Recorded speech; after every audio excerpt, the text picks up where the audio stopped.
नमस्कार, स्वागत है आपका न्यूज इंडिया में। मैं हूं आपके साथ अंजलि रजावत और इस बुलेटिन की शुरुआत करते हैं अहम खबर के साथ जो कि हिमाचल भवन से जुड़ी हुई है। दिल्ली में हिमाचल भवन की संपत्ति कुर्क होगी। फिलहाल ये बड़ी जानकारी मिल रही है कि 64 करोड़ का अपफ्रंट प्रीमियम न चुका पाने के मामले में अब हाईकोर्ट ने 7% ब्याज भी देने का आदेश दिया है और हिमाचल हाईकोर्ट ने दिल्ली स्थित राज्य सरकार के हिमाचल भवन की संपत्ति को अटैच करने के आदेश दे दिए हैं। न्यायाधीश अजय मोहन गोयल की अदालत ने सेली कंपनी को 64 करोड़ रुपए का अपफ्रंट प्रीमियम ना देने के मामले में यह आदेश पारित कर दिया है। और इतना ही नहीं, कोर्ट ने कंपनी को अपफ्रंट प्रीमियम पर 7% ब्याज भी देने को कहा है। ये ब्याज उन अधिकारियों से लिया जाएगा जिनकी लापरवाही के कारण कंपनी को अपफ्रंट प्रीमियम नहीं दिया गया। कोर्ट ने ऊर्जा सचिव को 15 दिन के भीतर दोषी अधिकारियों की पहचान करने के निर्देश भी दिए हैं और अगली सुनवाई में ऐसे अधिकारियों के नाम कोर्ट को बताने होंगे। दोषी अधिकारियों से ब्याज की राशि वसूल कर कंपनी को दी जाएगी और अब इस मामले की सुनवाई 6 दिसंबर को दोबारा होगी। फिलहाल 64 करोड़ का अपफ्रंट ना चुकाने की इस मामले में हाईकोर्ट ने अपना फैसला सुनाते हुए बताया कि 7% ब्याज भी अब देना होगा। दिल्ली में हिमाचल भवन की संपत्ति कुर्क होगी, अहम जानकारी मिल रही है। 64 करोड़ का अपफ्रंट प्रीमियम ना चुका पाने के मामले में हिमाचल हाईकोर्ट ने 7% ब्याज भी देने का आदेश दिया है और दिल्ली में हिमाचल भवन की जो संपत्ति है वो कुर्क की जाएगी और अब अगली सुनवाई इस मामले की 6 दिसंबर को होगी। ये बड़ा फैसला आता है हिमाचल हाईकोर्ट का और ये बताया जा रहा है कि अपफ्रंट प्रीमियम नहीं चुकाया गया कुछ अधिकारियों की तरफ से और अब इस मामले में कड़ा एक्शन भी लेने के आदेश हाईकोर्ट की ओर से दिए गए हैं।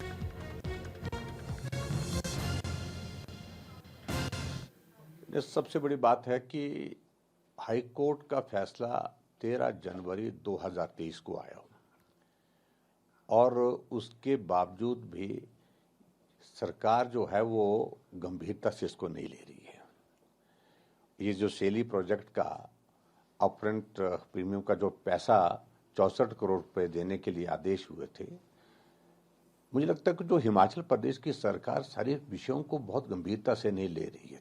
70 के करीब इनके एडवोकेट जो है, additional advocate, deputy advocate general, इस प्रकार की पोस्टों पर इन्होंने लगाए हुए हैं, लेकिन उनकी प्राथमिकता नहीं है सरकार को ऑफेंड करने।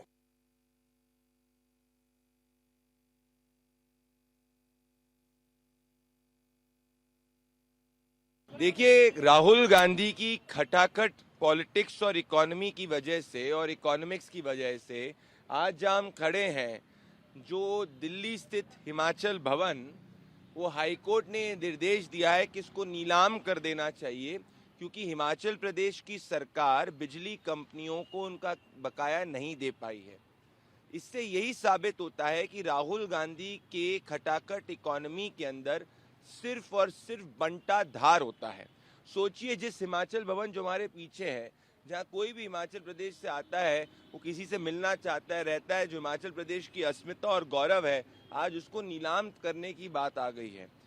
राहुल गांधी की इकोनॉमिक्स की वजह से हिमाचल प्रदेश के अंदर चीफ सेक्रेटरी को पैसे देने के नहीं है।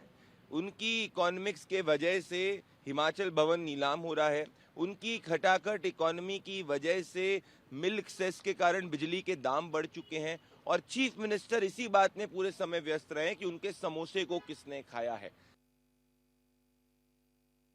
कि हिमाचल भवन का बिजली का बिल नहीं देने से कुर्की के ऑर्डर आ गए हैं।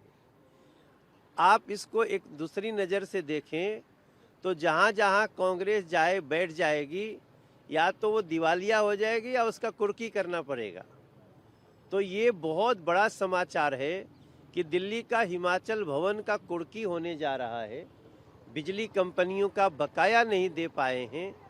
ऐसी स्थिति में कांग्रेस की नीति और नीयत क्या है, ये पूरे देश के लोगों को दिख रहा है।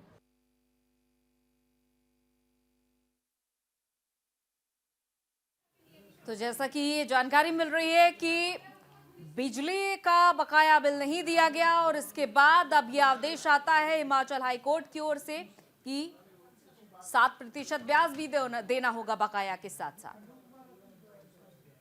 अल्टीमेटली 18-19 में इन्होंने हाई कोर्ट में रिट डाल दी कि नहीं, हम इस प्रोजेक्ट को नहीं बना सकते और हमें हमारा अपफ्रंट प्रीमियम वापस किया जाए।